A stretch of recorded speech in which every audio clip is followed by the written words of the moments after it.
Montana Territory, late September 1876.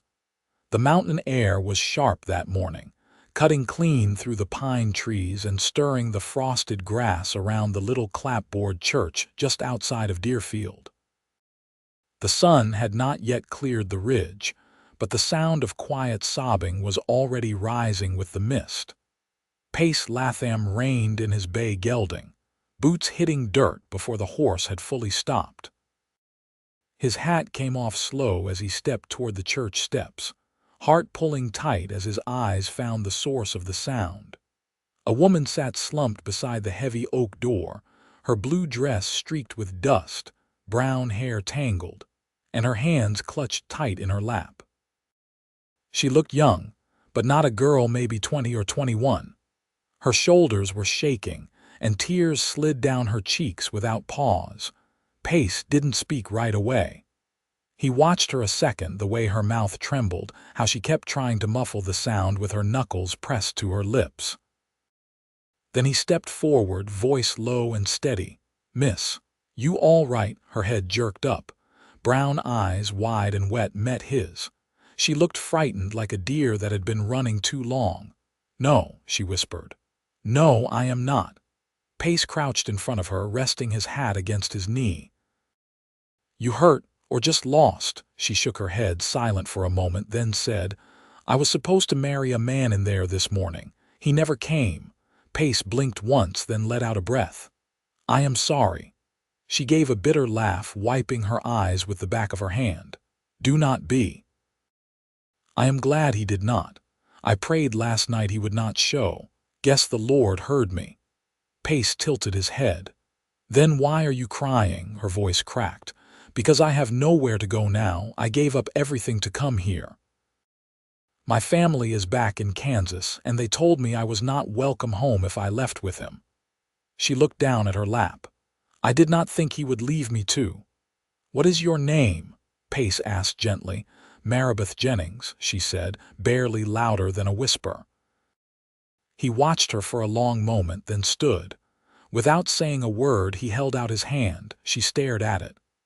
"What are you doing?" "Taking your hand," he said, voice calm and sure. "And if you will let me, Marabeth Jennings, I will not let it go. Come with me. You are not alone anymore." Her eyes filled again, but this time with something softer. She reached up. Her fingers were cold, but they wrapped around his with trust that surprised them both. "You do not even know me," she said quietly. "I know enough," he said. "You are kind. You are brave. And you deserve better than a church door and broken promises." She stood slowly, her hand still in his, and he smiled at her, warm and certain. "I am Pace Latham," he said.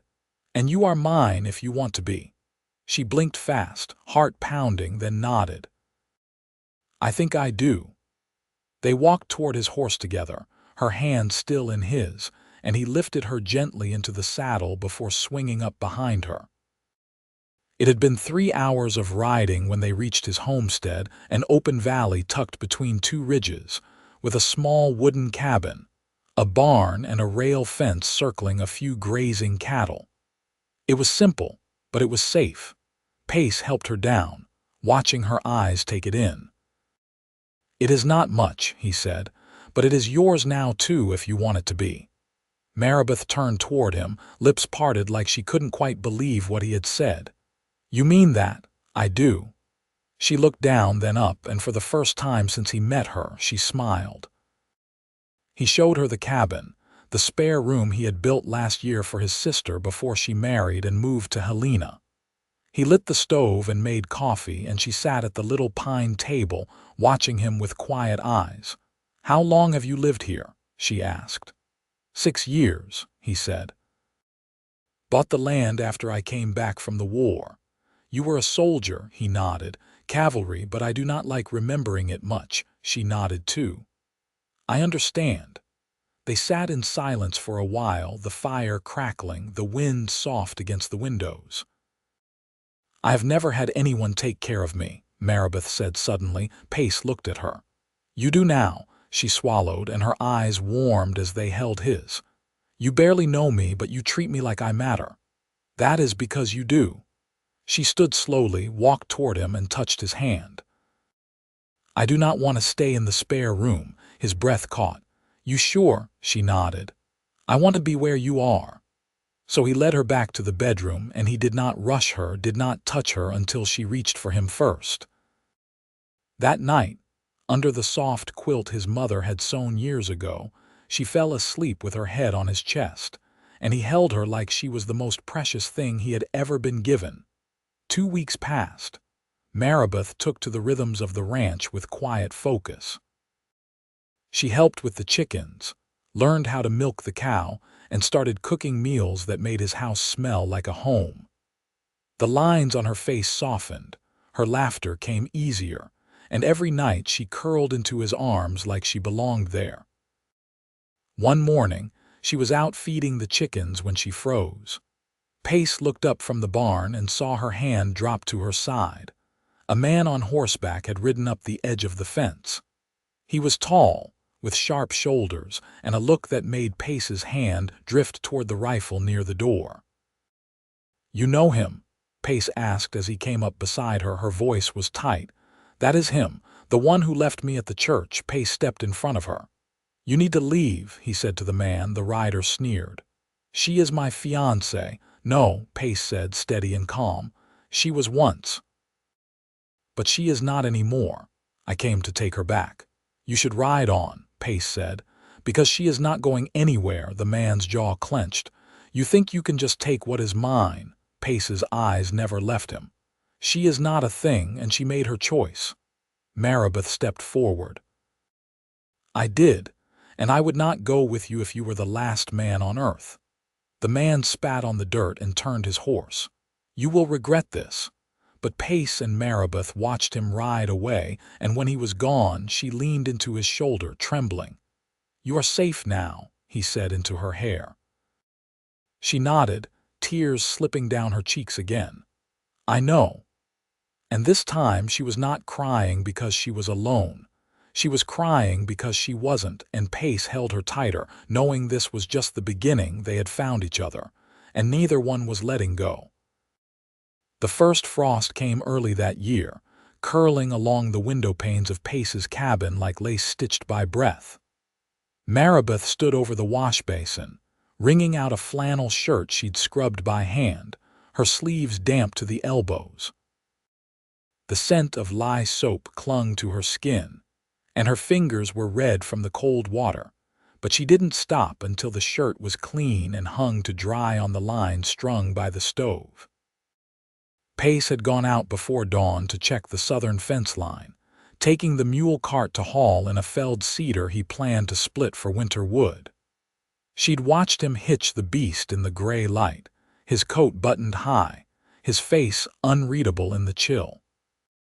He'd kissed her brow before leaving, brief but steady, and she'd stood in the doorway long after he'd disappeared down the ridge trail. She was still learning the rhythm of the land, how it asked for quiet endurance rather than praise. Every task had a weight to it, but none of it felt hollow. Her hands had purpose now. Her days, shape. By mid-afternoon, she had swept out the cabin, mended a tear in his woolen blanket, and started a stew with beans and salt pork. When the wind picked up, she stepped outside to gather the drying laundry, but paused when she saw a rider coming up the hill, not fast, not slow, but deliberate. He wore a deputy's badge over a canvas duster, and his face was drawn tight beneath a wide-brimmed hat. Marabeth straightened, her hands full of cloth. "You Marabeth Jennings?" he asked when he was close enough to speak without raising his voice. "I am. I came from town. Marshall wanted you to know there's a letter for you at the post. Came from Emporia, Kansas." "Wasn't sure if you'd want it given the sender." She hesitated. "Who sent it?" He pulled the envelope from his coat. "Your sister. Name's Ruth." Marabeth's lips parted, but no words came. She stepped forward and took the letter with both hands. The paper was creased and rain-stained in places, but her sister's handwriting was unmistakable. "Thank you," she said softly. He nodded. "Didn't figure you'd come down for it, so I brought it up." Heard about what happened at the church. People talk, but that don't mean they know anything worth hearing. He tipped his hat. Good day to you, miss. Wait, she said. Would you tell the marshal I appreciate the kindness? Will do. She watched him ride off, then turned back inside, closing the door against the wind. The letter sat heavy in her lap as she sank onto the edge of the bed. She ran her thumb along the broken seal, heart thudding. Ruth's handwriting was steadier than she remembered. Marabeth, I heard what happened. Word came from a circuit rider who passed through. I know Pa said you weren't welcome again, but that was him speaking, not me. I never agreed. If you're safe and well, write back. If you're not, tell me where you are and I'll come get you. I don't care about what people say. I only care that you're still my sister. Ruth, the paper trembled in her hands. For a long moment, she just sat there, staring at the words until they blurred. Then she folded it carefully and tucked it into the top drawer of the pine chest. When Pace returned near dusk, his arms full of split logs, he found her lighting the oil lamp. He set the bundle down and glanced at her hands, then her face. You get cold? No, she said. I was inside most of the day. A deputy brought me a letter from my sister. He didn't ask what it said. She stepped toward him. She wants to know if I'm all right. She didn't know Pa told me not to come back. She says she still wants me.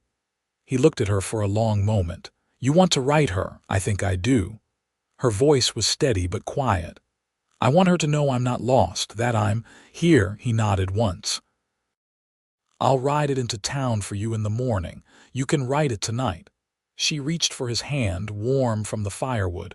You always do that, she said. What's that? Make room for the things I didn't think I could have. He didn't try to answer that. Instead, he leaned down and pressed his forehead to hers. She let her eyes close. Later that night, while the stew cooled and the fire settled into glowing coals, she sat at the table and wrote in careful, deliberate script. She told Ruth about the ridge, the cattle, the man who had chosen her without condition. She didn't mention the church or the cold porch steps. Some things were better left to memory, not paper. Pace didn't read over her shoulder, but he stayed close. When she folded the page and tied it with twine, he touched her hand and said, I'll see it gets there. She nodded, gaze lingering on the envelope. Outside, the wind shifted and the first snow began to fall. Thin and soft, but certain. She stood by the window and watched it settle on the porch rail, and when she turned, he was still watching her, like he was learning her all over again. I didn't think peace would feel like this, she said. He crossed to her, slid his hand around her waist. How does it feel? Like I can breathe again. She leaned into him. Like I'm becoming whole. He didn't say anything to that. He just held her, steady as the land beneath them. The hills west of Deerfield had turned gold and ash beneath the October sky. The aspens near the North Spring rattled like dry paper, and the sun fell earlier now, casting long shadows across the pasture well before supper. Pace had just returned from riding out to check the lowlands where elk sometimes wandered too close to the herd, and as he stepped into the cabin, he found Marabeth crouched near the hearth, her back to him. He shut the door gently, setting down his gloves. You all right? She turned, cheeks flushed from the fire's heat. I found something under the floorboard in the spare room. He moved closer as she handed him a narrow, dust-coated box wrapped in oilcloth. The wood was dry and brittle, the clasp tarnished. Inside was a folded sheet of paper and a brooch carved from antler, shaped into a wild rose. That belonged to my sister, Pace said after a long breath. She carved it herself, gave it to a boy who never came back from Crow Agency. Marabeth glanced up. Should I not have opened it? He shook his head. No, I just hadn't thought of her in a while. She ran her thumb lightly along the paper's edge.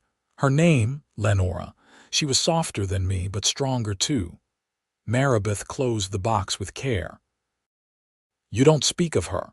I talk when it matters," he said evenly. "And you found her rose, that matters." The quiet between them stretched, weighty and kind. He reached for her hand, warm from the fire, and she leaned into his steadiness. Later that week, they rode together into town, the air crisp with the scent of wood smoke and last apples. Marrow wore a wool cloak she'd stitched from old feed sacks and a worn skirt Pace's mother had left behind. She carried herself differently now, upright, watchful, but not wary.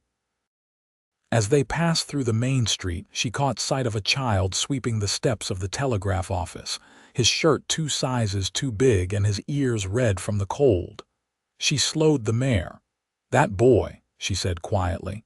"He's often out alone." Pace followed her gaze. "His ma died last spring. Father runs the freight wagon, gone more than he's here." She frowned, thoughtful. "Is no one looking after him proper? Not steady, no." That evening, back at the cabin, she pulled out the scrap linen she'd been hoarding and began cutting it into squares. "What are you sewing?" Pace asked, hanging his coat. "Handkerchiefs." He had nothing in his pockets when he wiped his nose. "I thought maybe he ought to have something of his own." He watched her a long while, the way she folded each square with care, her stitches even as fence rails. "You keep surprising me." She didn't look up. "I'm not trying to, I know," he said. "That's the wonder of it." He began building a shelf above the stove the next morning, using cedar boards he'd milled the winter prior. Marrow brought out a tin of dried mint and 2 chipped cups, setting them near the window where the light was strongest. When he paused to mark the next cut, she stepped beside him. "I want to teach," she said. He wiped sawdust from his hands. "Teach what?" "Reading. Arithmetic. Not many children out here have someone to show them. I could if I had a place." He studied her face, the way her mouth was set firm, not hopeful, not pleading, just certain. "There's that old trapper's shed near the creek," he said. "Wouldn't take much to fix it. I could help you clean it out."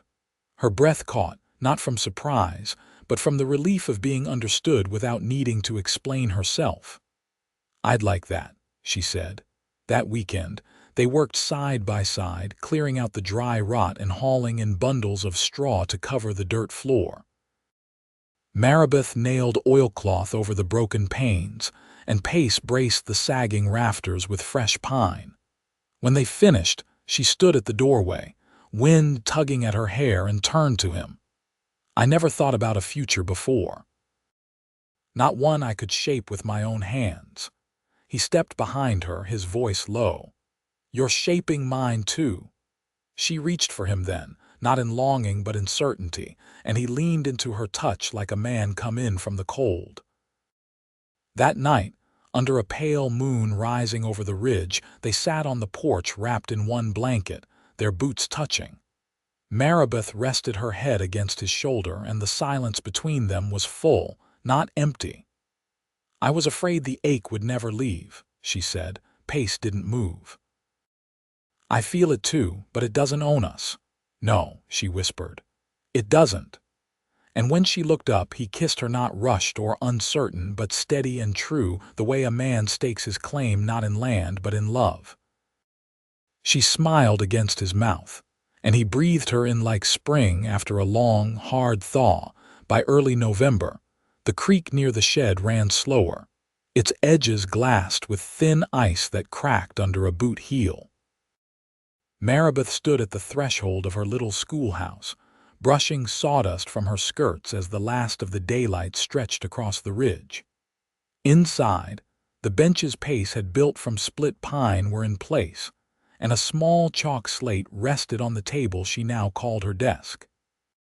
3 children had come that day too, from a ranch half a ridge away, and the boy from town whose name she now knew was Ali. She'd taught them how to sound out letters using a tattered primer someone had left in the general store's trade basket. When they left, she gave Ali a biscuit wrapped in cloth. He hadn't looked her in the eye, but he'd taken it without hesitation.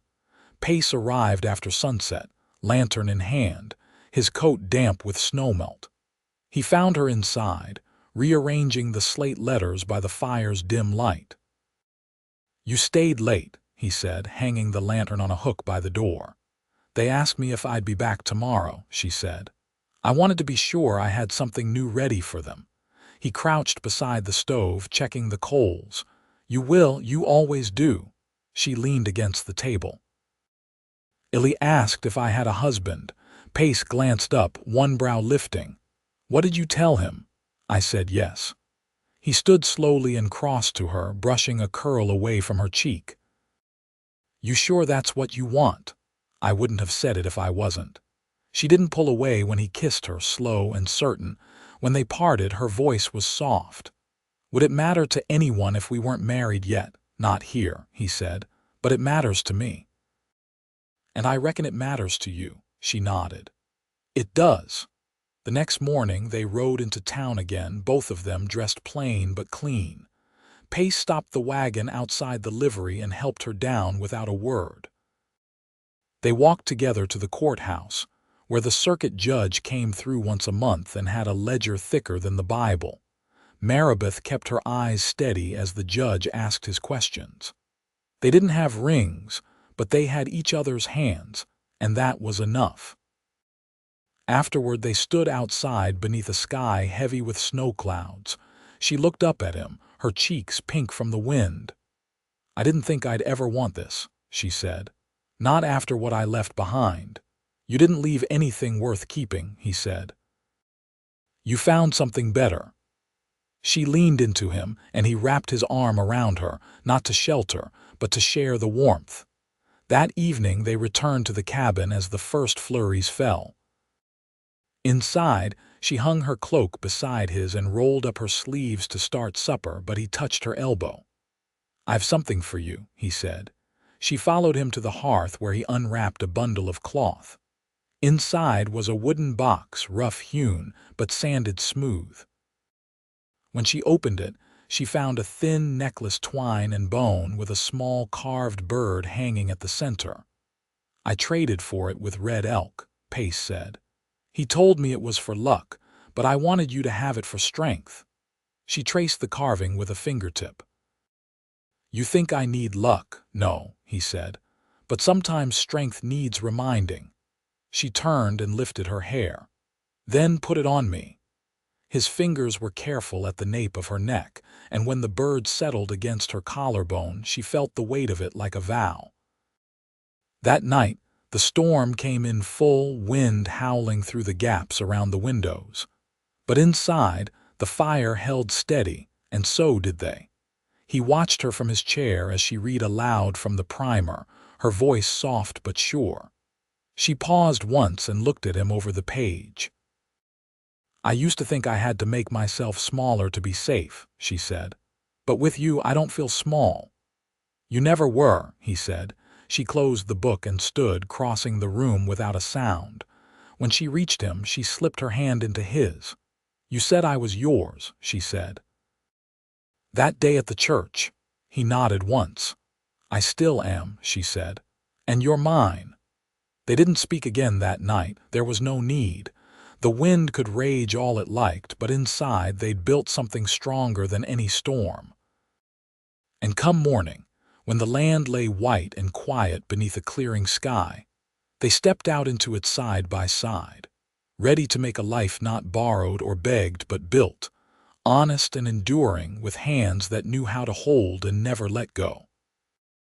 By late November, the snow deepened across the valley, slow and certain, like a quilt being drawn over the land. Marrow stepped carefully through the drifted path, leading from the cabin to the shed that now served as her schoolhouse, the hem of her skirt tucked into her boots. In her arms, she carried a rolled piece of canvas she'd painted by hand, each letter of the alphabet drawn with brushes she'd carved from hog hair and tied with twine. She'd never painted before, but her wrist had grown steady, and the letters had come to life one by one. When she reached the doorway, she found Illy already waiting, perched on one of the crude benches inside, breathing into his cupped hands for warmth. His coat had new patches along the sleeves, her doing, and his shoes had been resoled with scraps Pace had cut from an old saddle flap. "You're early," she said, brushing snow from her shoulders. "I like it here better than town," he said. Eyes fixed on the fire she'd left banked the night before.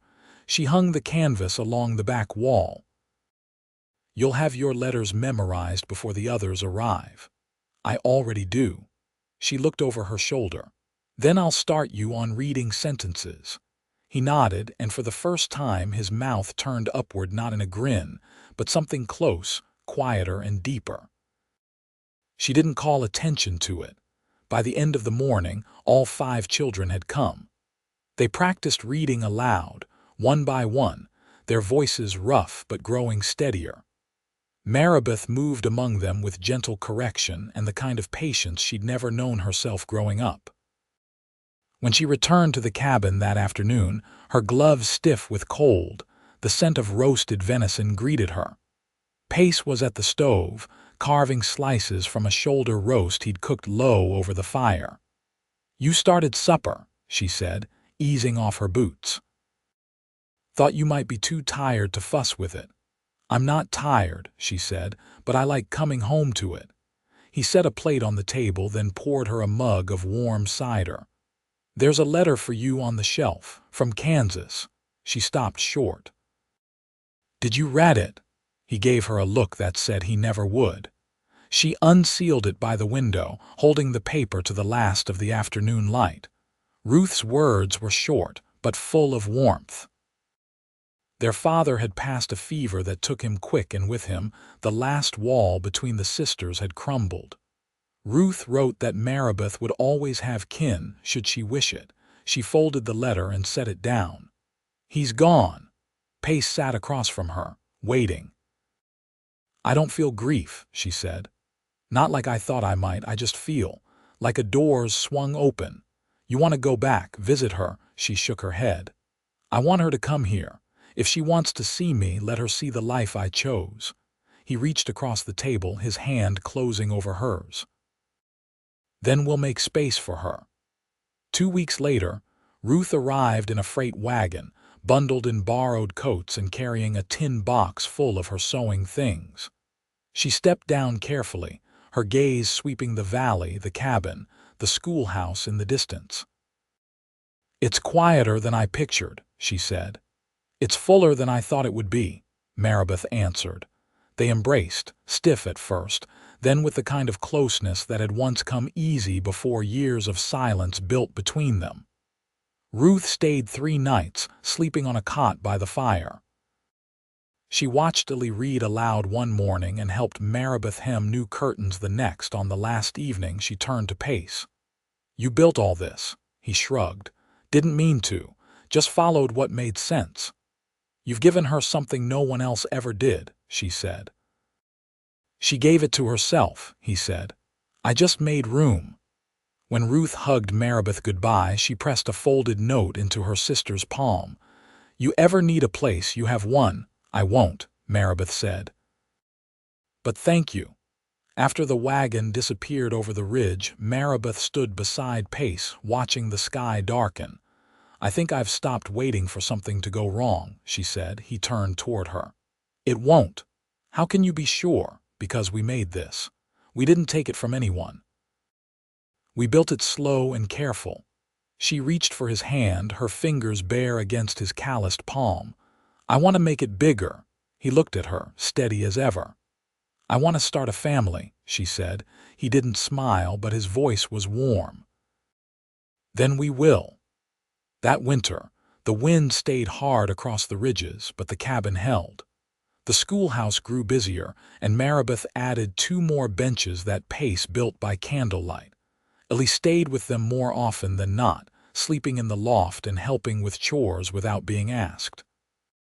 He spoke more now and sometimes laughed. By spring, Marabeth's belly began to round beneath her skirts. She still taught each morning, resting more often, and Pace took over the heavier work without complaint. The land thawed, the creeks ran fast again, and the trees budded out like nothing had ever tried to kill them.